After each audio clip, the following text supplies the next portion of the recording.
영광을 돌리세 우리 하나님께 존귀와 위엄과 능력과 아름다움 만방의 모든 신은 헛된 우상이니 오직 하늘의 하나님 그 영광 찬양해 영광을 돌리세 영광을 돌리세 우리 하나님께 존귀와 위엄과 능력과 아름다움 만방의 모든 신은 헛된 우상이니 오직 하늘의 하나님 그 영광 찬양해 주님의 영광 주님의 영광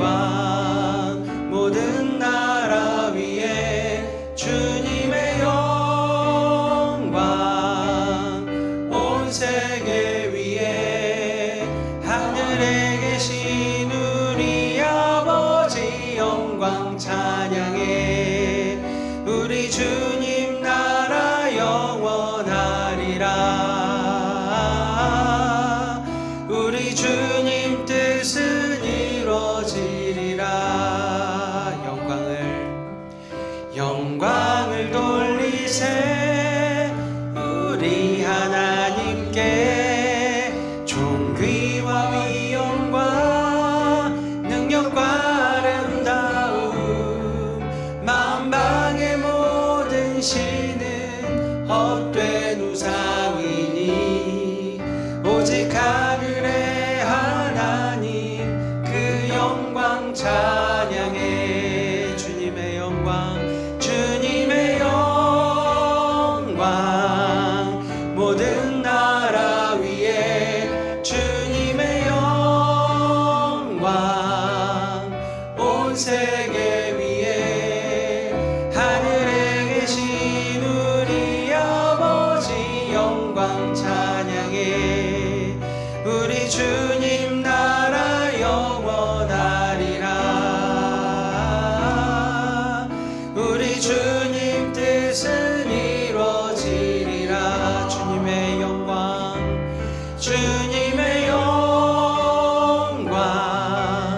모든 나라 위에 주님의 영광 온 세계 위에 하늘에 계신 우리 아버지 영광 찬양해 우리 주님 나라 영원하리라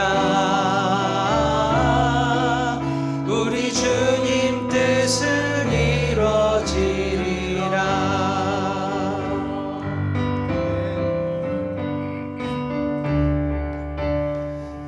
모든 만물 다스리시는 예수는 주 어둠에서 빛을 창조하신 예수는 주 영원히 우리와 거하시는 예수는 주 그 이름 부를 때 능력 주시는 예수는 주의 능력 보이소서 주의 능력 보이소서 오 하나님 열방의 소망이 되시는 주님 예수는 주 우릴 구원하신 능력의 하나님 예수는 주 십자가 바라볼 때 만족 주는 예수는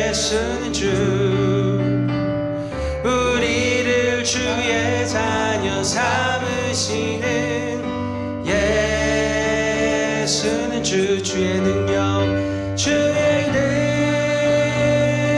능력 보이소서 주의 능력 보이소 주의 영광 주의 영광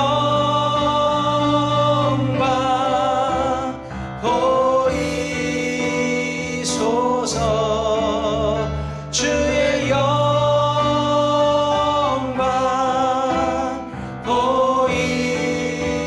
보이소서 주의 성령 주의 성령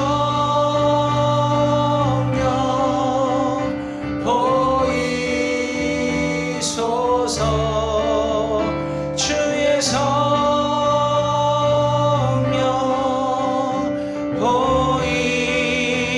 보이소서 오 하나님 주님의 능력 주의 능력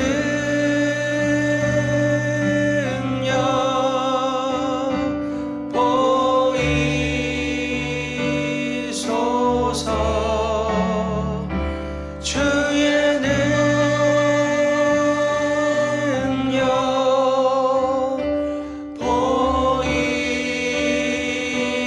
보이소서 오 하나님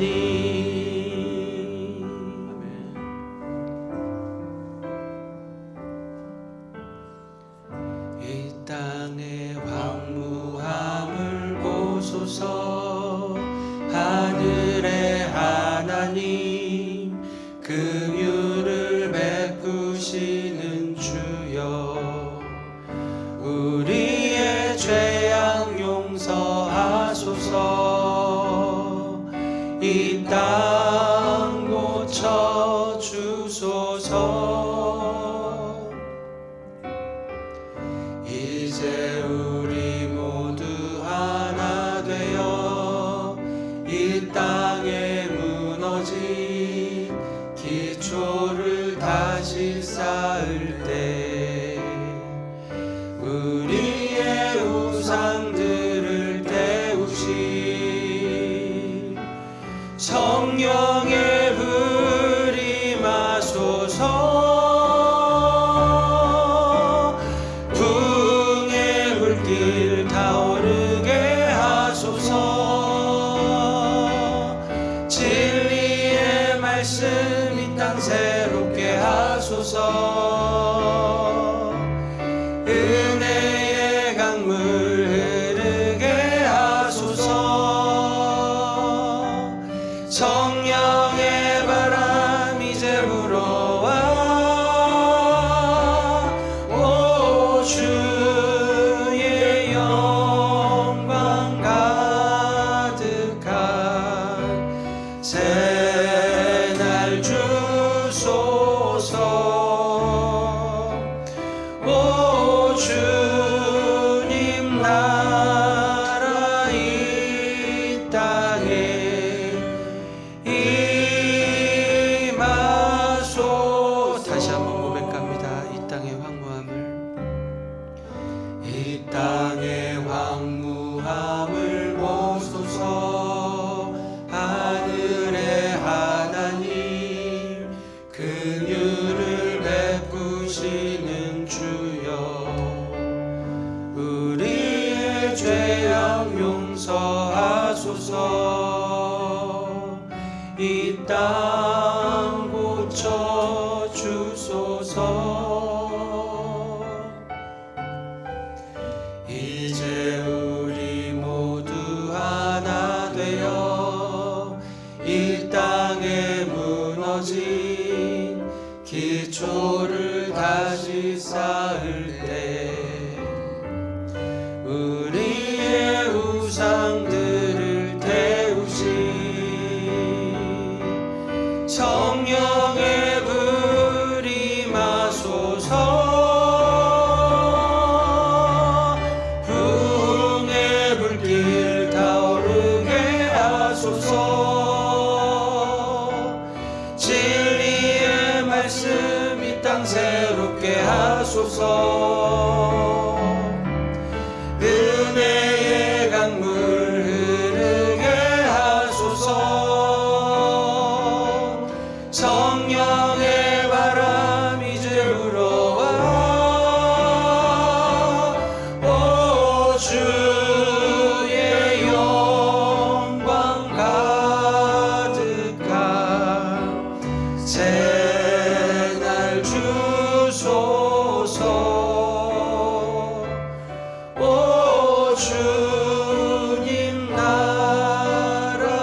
하나님의 말씀 마가복음 1장 29절에서 34절 말씀을 제가 읽어드리겠습니다.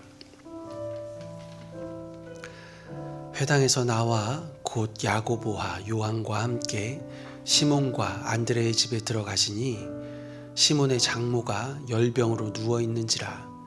사람들이 곧 그 여자에 대하여 예수께 여짜온대 나아가사 그 손을 잡아 일으키시니 열병이 떠나고 여자가 그들에게 수종드니라. 저물어 해질 때에 모든 병자와 귀신 들린 자를 예수께 데려오니 온 동네가 그 문 앞에 모였더라. 예수께서 각종 병이 든 많은 사람을 고치시며 많은 귀신을 내쫓으시되 귀신이 자기를 알므로 그 말하는 것을 허락하지 아니하시니라. 아멘. 안식일에 회당에서 귀신을 내쫓아 주신 예수님께서 시몬과 안드레의 집으로 옵니다. 시몬은 우리가 잘 알고 있는 베드로인데요. 집에 왔더니 시몬의 장모가 열병에 걸렸습니다. 성경은 귀신이 들린 것과 이 병이 든 것을 아주 분명하고 명확하게 구분합니다. 어떤 사람들의 말처럼 감기가 걸리면 감기 귀신, 몸살이 걸리면 몸살 귀신, 그런 것이 아니겠죠. 시몬의 장모가 열병에 걸렸는데 이 열병이라는 단어는 피레슈사라는 단어인데요. 고대 사회에서 이 단어는 단지 병의 증상을 이야기하는 것이 아니라 사람이 죽을 수도 있는 심각한 병을 이야기하는 겁니다. 탈무드나 유대 문헌에서는 이 열병을 하나님의 심판, 불에 비유해서 하나님의 심판을 보이는 것이다 이렇게 보기도 하고요. 어떤 영적인 고통을 보이는 것이다 이렇게 말하기도 합니다. 죽을 수도 있었던 시몬의 장모를 예수님께서 고쳐주시지요. 이렇게 고쳐주시고 났더니 그녀는 그들에게 수종들었다. 성경은 이렇게 표현합니다. 수종들었다. 이 말은 굉장히 많은 의미를 부여할 수 있을 것 같습니다. 그래서 학자들은 이 병이 나은 순간에 이 여인은 어떤 사명자로서 이때부터 어떤 사명자로서 예수님을 섬긴 것이다. 제자들을 섬기기 시작했다. 이렇게 보기도 합니다. 설교자들이 이 말을 놓치지 않겠죠? 당연히 이 부분을 강조해서 우리도 예수님을 섬기는 사람이 돼야 한다. 제자들을 섬기는 사람이 돼야 한다. 이런 이야기들을 많이 합니다. 그런데 저는 그런 생각이 들어요. 누구라도 예수님을 만나서 이런 기적을 경험하면 당연히 예수님을 섬기는 사람이 되지 않을까? 누가 하지 말라고 해도 그렇게 하지 않을까 싶은 생각이 듭니다. 그래서 조금 신학적인 의미를 좀 더 들여다보고 싶은데요. 신학적으로는 이렇게 봅니다.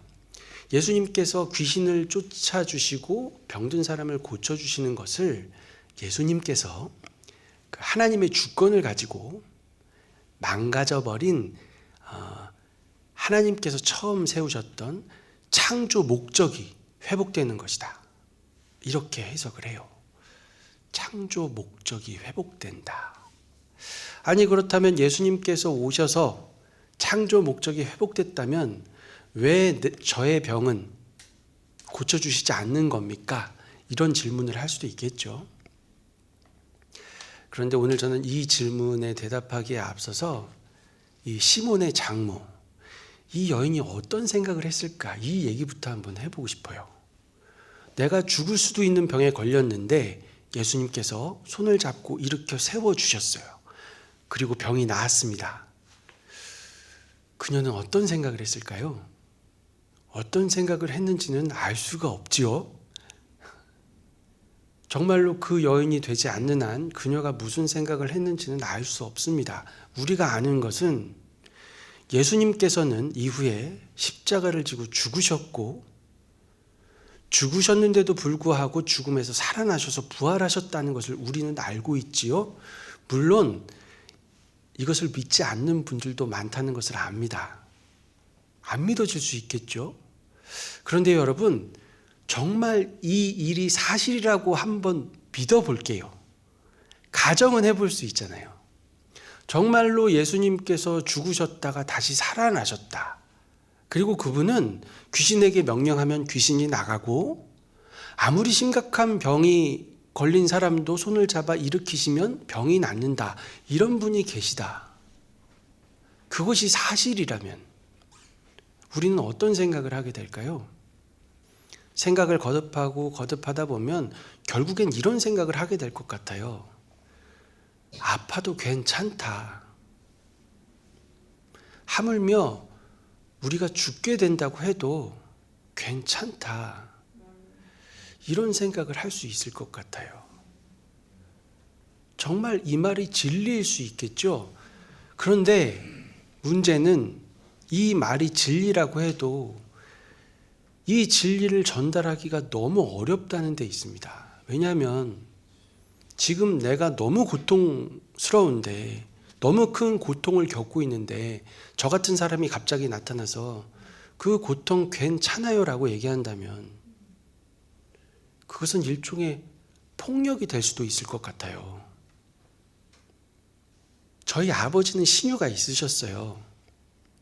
정말로 말기 암 환자도 기도하면 고쳐주시는 걸 봤거든요. 제가 자랑하고 싶어서가 아니고, 아시겠지만 제가 남서울교회 10년 동안 부교육자 생활하면서 한 번도 이런 얘기를 한 적이 없습니다. 그런데 아버지가 돌아가시고 나서 딱 한 번 했는데 그냥 다 알게 돼 버렸잖아요. 그래서 지금은 부담 없이 얘기를 합니다.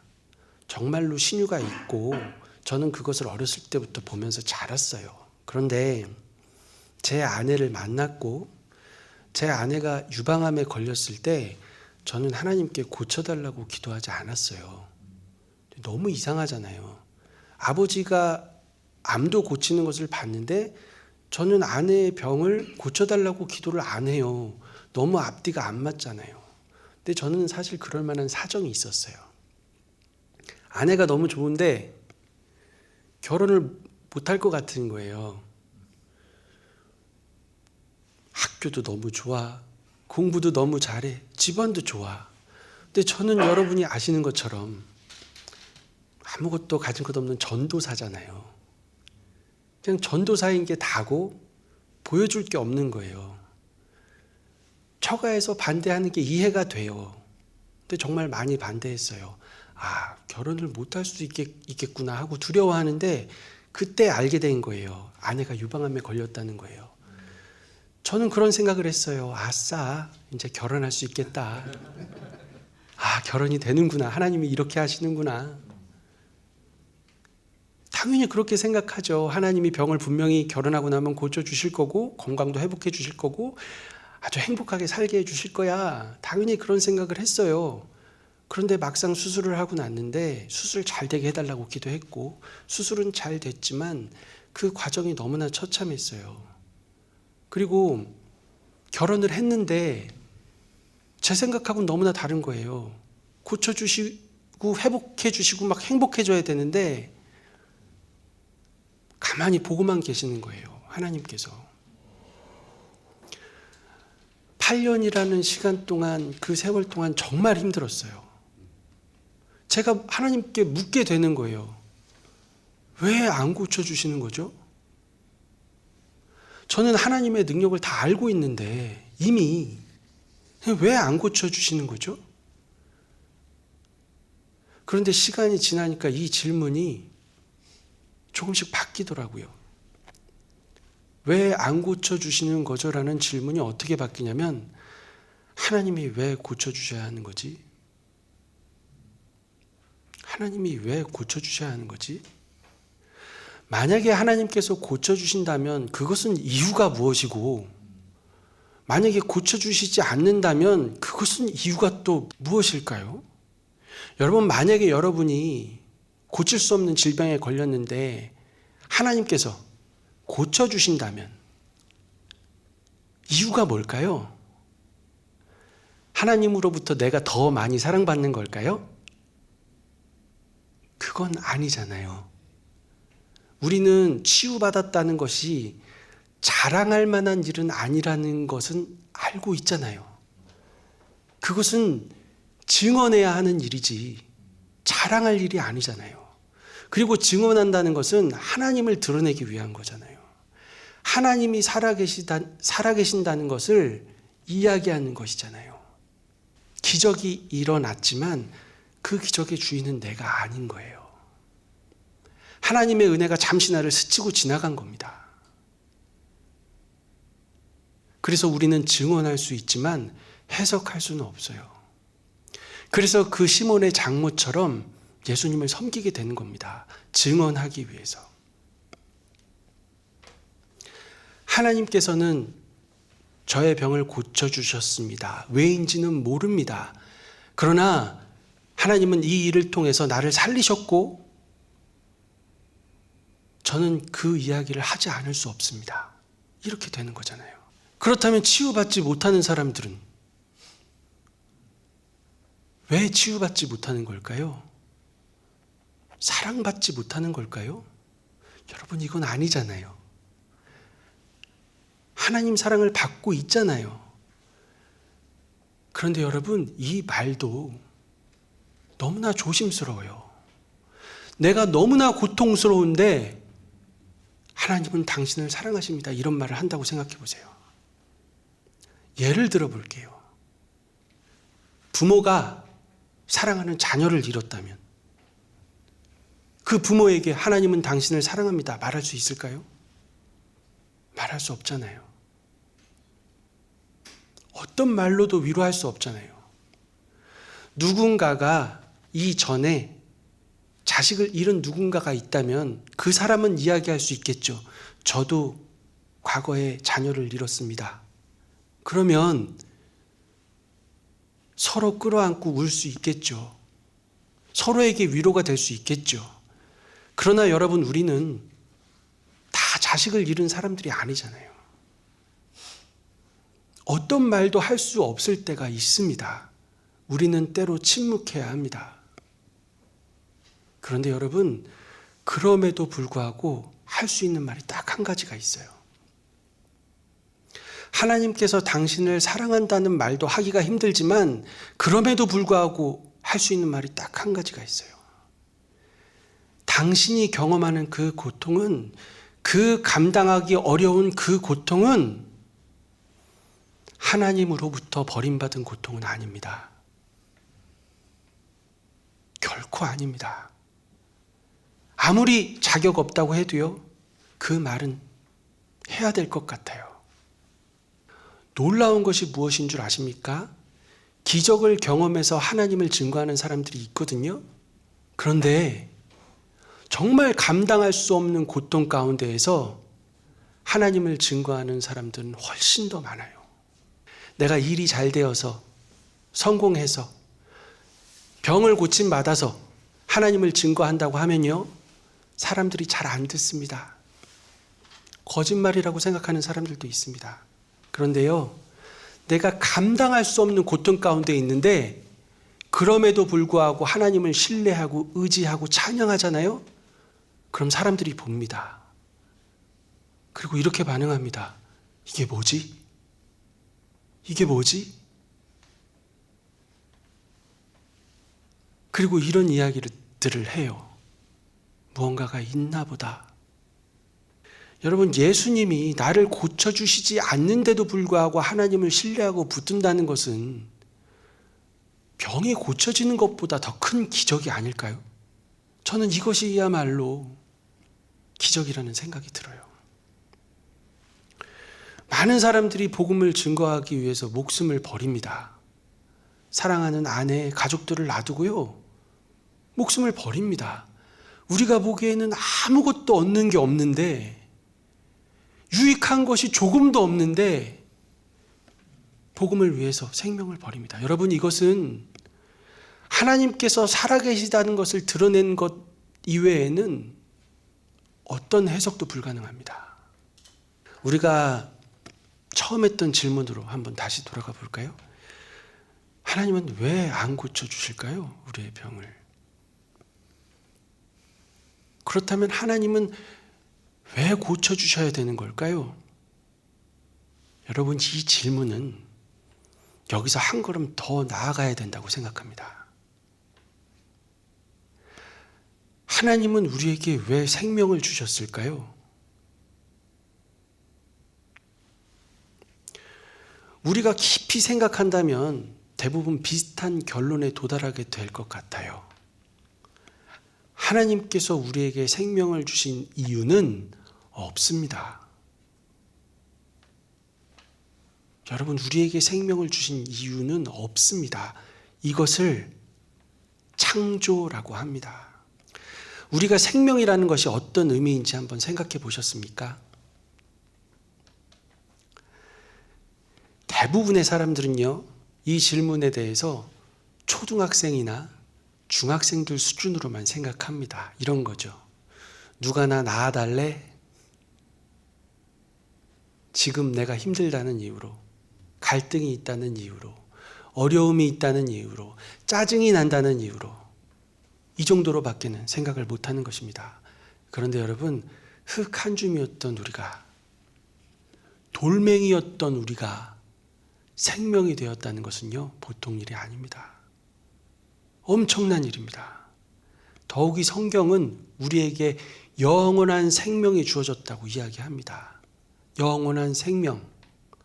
이 영원한 생명 앞에서 누가 나 낳아달래? 이런 수준이 되어서는 안 됩니다. 만약에 우리가 대가를 치르고 이 영원한 생명을 얻을 수 있다면 어떤 대가를 치를 수 있을까요? 우주가 다 내 것이라고 해도 대가를 치를 수 있을까요?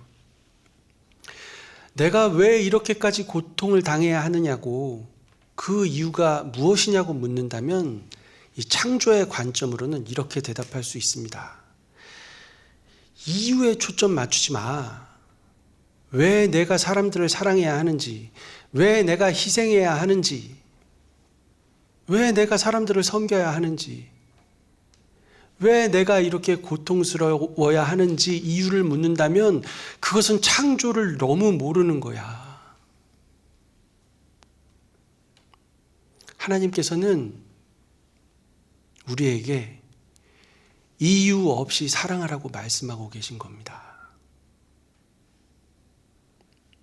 아무리 아파도, 아무리 고통스러워도 우리는 이유 없이 사랑해야 하는 존재들입니다. 왜냐하면 그것이 하나님의 창조 목적이기 때문이에요. 아니, 목사님, 어디 성경에 그런 말이 있습니까? 어디 우리가 이유 없이 사랑하는 것이 창조 목적이라고 어디 써 있습니까? 여러분, 성경은 아주 분명하게 말합니다. 하나님이 우리를 지으신 것은 내가 너희로 나를 찬송하게 하려 함이라. 어떻게 더 하나님을 찬송할 수 있습니까? 우리가 죽음 가운데서도 하나님을 붙들 수 있다면, 하나님을 사랑할 수 있다면 그것으로 충분하다는 생각이 듭니다. 교회에는 섬기는 사람들이 많이 있습니다. 직분을 얻기 위해서 섬기기도 하고, 내가 섬긴다는 걸 자랑하고 싶어서 섬기기도 하고, 칭찬 듣는 것이 좋아서 섬기기도 하고, 여러 가지 이유로 섬길 수 있는데요, 이유가 있다면 그것은 가짜입니다. 여러분, 진짜 섬기는 사람은 아무 이유 없이 섬기는 것입니다. 진리는 때로 잔인하게 들릴 수 있습니다. 아파도 괜찮다고 말하고, 하물며 죽어도 괜찮다고 말한다면 너무 잔인합니다. 그런데 여러분, 이것이 진리입니다. 병 가운데서도, 죽음 가운데서도 하나님께서 우리와 함께 하시기 때문입니다. 이것이 성경이 말하는 믿음이고, 이 믿음은 우리에게 영원한 생명을 약속하는 것입니다. 이 믿음이 죽음을 극복하는 것이죠. 우리가 아무리 아프고 괴로워도 결국에는 찰나의 순간이 될 것입니다. 제가 로마서 14장 8절 말씀 한번 읽어드릴게요. 우리가 살아도 주를 위하여 살고 죽어도 주를 위하여 죽나니 그러므로 사나 죽으나 우리가 주의 것이로다. 이 말씀 안에 지금 제가 했던 얘기가 다 들어있는 겁니다. 자, 오늘 본문 32절 보면 저물어 해질 때에 모든 병자와 귀신 들린 자를 예수께 데려오니 라고 말합니다. 사람들은 해가 지고 나서야 이렇게 병자들을 데리고 와요. 왜 가만히 있다가 갑자기 이렇게 데려왔을까요? 이날은 안식일이었거든요. 그래서 안식일에는 귀신을 쫓아도 안 되고 병도 고치면 안 된다고 생각했어요. 이미 예수님은 다 했는데 사람들은 그것을 잘 알지 못했고 해가 저물자 이렇게 병자들을 데려온 것이죠. 지금은 괜찮지만 조금만 지나면 이것이 이제 갈등이 됩니다. 33절도 한번 보겠습니다. 온 동네가 그 문 앞에 모였더라는 말이 있죠. 이것은 과장법입니다. 여러분, 성경도 과장법을 사용합니다. 이게 온 동네가 그 문 앞에 모였다고 하니까 성경은 진리이기 때문에 과장할 수 없다. 그러니까 이것은 정말로 온 동네에 정말 한 사람도 빠짐없이 어린 아기까지 다 온 것이다, 이렇게 해석하는 분들이 있어요. 그런데 여러분, 그렇지 않습니다. 성경은 우리가 사용하는 언어를 사용합니다. 성경은 과장법도 사용하고 시도 사용하고 여러 가지를 사용합니다. 그 이상하게 해석하는 분들에게 여러분 현혹되면 안 됩니다. 자, 34절을 또 보면 예수께서 각종 병이 든 많은 사람을 고치시며 많은 귀신을 내쫓으시되 귀신이 자기를 알므로 그 말하는 것을 허락하지 아니하시니라는 말을 합니다. 귀신들이 예수님께서 하나님의 아들이라는 걸 알았잖아요. 그런데 예수님은 말을 못하게 합니다. 아니, 너무 좋은 말인데, 자랑거리가 될 수 있을 텐데. 그렇지 않죠. 누군가가 여러분을 칭찬한다면 좋을 것 같지만 꼭 그런 것이 아닙니다. 제가 몇 번 이야기했는데요. 만약에 유명한 연쇄살인범이 잡혀서 인터뷰를 하는데 갑자기 그 인터뷰에서 여러분의 이름을 거론하면서 나는 누군가를 굉장히 존경하고 사랑한다, 막 그런 얘기를 한다고 생각해 보세요. 아무리 나를 칭찬해도 반갑지 않겠죠? 너무 싫겠죠? 예수님께서 하나님의 아들인 것은 맞지만 귀신의 입으로 그것을 선포한다고 해도 조금도 영광스럽지 않겠죠. 그리고 또 하나, 예수님께서는 자신이 하나님의 아들임을 십자가를 통해서 선포하고 싶어 하십니다. 십자가의 죽음을 통해서 죽음 앞에서도 하나님을 신뢰하는 모습을 보여줌으로써 예수 그리스도가 하나님의 아들임을 보여주고 싶어 하시는 거예요. 우리가 가야 할 지점이 바로 십자가가 아닌가, 그런 생각이 듭니다. 아무리 고통스러워도 죽음이 눈앞에 있어도 하나님을 신뢰하는 것, 그 자리가 우리가 가야 할 자리입니다. 왜냐하면 그곳이 바로 창조의 목적이 회복되는 곳이기 때문입니다. 자, 우리 다 함께 기도하겠습니다.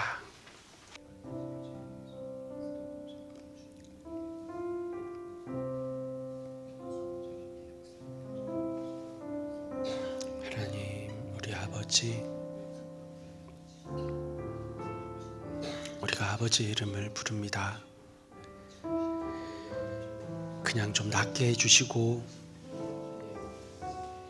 그냥 좀 잘 되게 해주시고 평통하게 해주시고 영광스럽게 해주시면 너무 좋겠는데, 우리의 생각과 하나님의 생각이 다르다는 것을 우리가 항상 눈으로 봅니다. 결국에는 하나님이 옳다는 것을 알면서도 하나님, 우리는 우리 뜻대로 되고 싶어요. 이렇게 성공했다 자랑하고 싶고, 이렇게 능력 있다 말하고 싶고, 이렇게 하나님이 우리와 함께해서 나는 병도 고치고 나는 기적도 많이 경험했다 자랑하고 싶어요. 그런데 주님, 우리가 가야 할 지점은 그런 곳이 아니라 십자가라는 것을 고백합니다. 우리가 아픔이 있고 어려움이 있어도 주님을 붙들고 주님을 신뢰할 수 있는 사람이 되기까지 아버지께서 우리를 포기하지 않으시고 그 손을 놓지 않으신다는 것 주님 알고 있습니다. 아버지여, 우리의 믿음이 너무나 연약하지만 하나님께서 붙들어 주시고 우리가 하나님을 향하여 부르짖을 때마다 주님 우리를 위로하여 주시고 우리에게 힘을 주시기를 간절히 원합니다. 지금도 병상에 누워있는 정말 많은 믿음의 사람들과 아직 하나님을 잘 알지 못하지만 그래도 누군가가 있다면 제발 나를 고쳐달라고 부르짖는 많은 사람들이 있습니다. 아버지, 그들의 손을 좀 붙잡아 주십시오. 우리가 진리를 선포할 수 있고 얼마든지 하나님의 말씀을 할 수 있지만 우리가 그 전에 그들이 위로받기를 바랍니다. 하나님 괜찮다고 말하기 전에 주님께서 그들의 손 붙잡아 주십시오. 위로해 주십시오. 사람이 할 수 없는 하늘의 평안과 위로를 주님께서 허락하여 주시기를 간절히 바랍니다.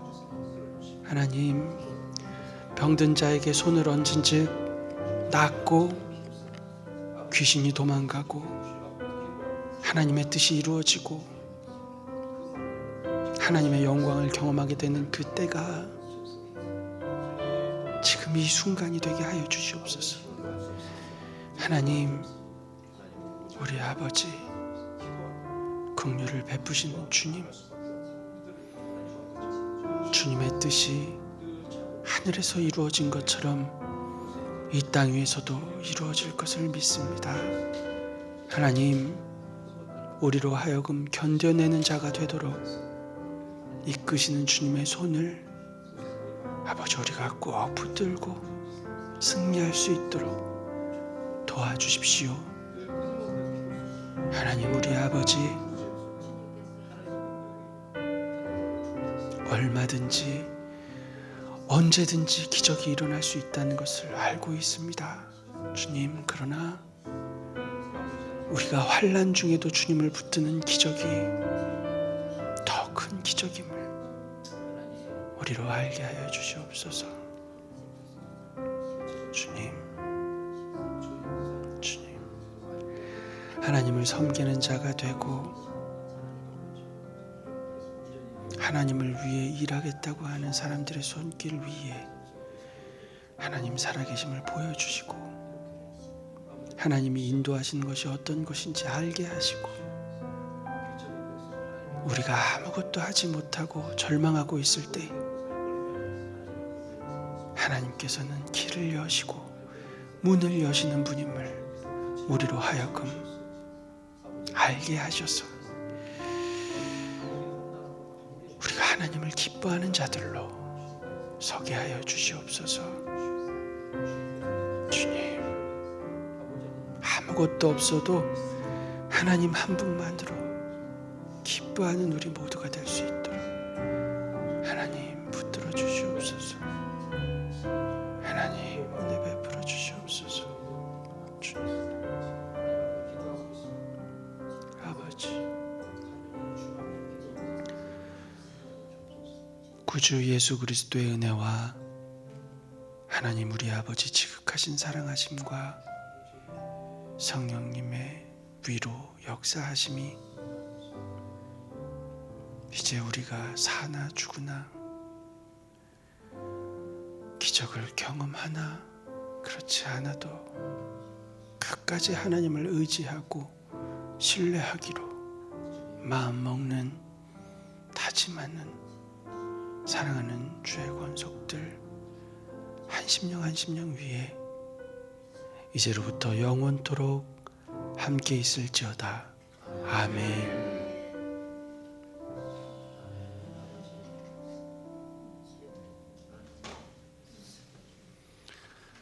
감사합니다. 사랑하고 축복합니다. 하나님께 영광의 박수 올려드리겠습니다.